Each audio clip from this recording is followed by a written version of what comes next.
ಕಂಕನವಾಡಿ ಪಟ್ಟಣದಲ್ಲಿ ಹಿಂದೂ ಮುಸ್ಲಿಂ ಬಾಂಧವರ ಕೊನೆಯ ದಿನದ ಮೊಹರಂ ಆಚರಣೆ.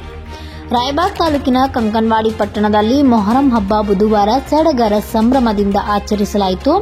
ಸುಮಾರು ಸಾವಿರಾರು ಸಂಖ್ಯೆಯಲ್ಲಿ ಭಕ್ತರು ಆಗಮಿಸಿ ಪೀರ್ ಸಾಬ್ ದೇವರ ದರ್ಶನ ಪಡೆದರು. ಕತ್ತಲ ರಾತ್ರಿ ದಿನದಂದು ಲಾಲಾ ಸಾಬ್ ದೇವರಿಗೆ ಸಕ್ಕರೆ ನೈವೇದ್ಯ ಹಾಗೂ ಮಾದುಲಿ ನೈವೇದ್ಯ ಸಮರ್ಪಿಸಿ ಹರಕೆ ತೀರಿಸಿದರು. ದೇವರು ಬೆಳಗಿನ ಜಾವ ಪಟ್ಟಣದ ಪ್ರಮುಖ ಬೀದಿಯಲ್ಲಿ ಸಂಚರಿಸಿ ಭಕ್ತರಿಗೆ ಭೇಟಿ ನೀಡಿ ಭಕ್ತರ ಹಲವಾರು ಬೇಡಿಕೆಗಳನ್ನು ಈಡೇರಿಸಿ ಗ್ರಾಮದ ಯುವಕರು ಹೆಜ್ಜೆ ಕುಣಿತ, ಕರ್ಬಲ್ ಕುಣಿತ ಮಾಡಿ ಗಮನ ಸೆಳೆದರು.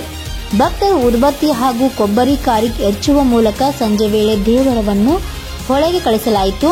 ಸುತ್ತಮುತ್ತಲಿನ ಗ್ರಾಮದ ಭಕ್ತರು ಆಗಮಿಸಿದ್ದರು. ಈ ಸಂದರ್ಭದಲ್ಲಿ ಯಾವುದೇ ಅಹಿತಕರ ಘಟನೆಗಳು ನಡೆಯದೆ ಬಿಗಿ ಪೊಲೀಸ್ ಬಂದೋಬಸ್ತ್ ಕೈಗೊಳ್ಳಲಾಗಿತ್ತು. ವರದಿ Vithal Bhajantri, UK first news, Raibag.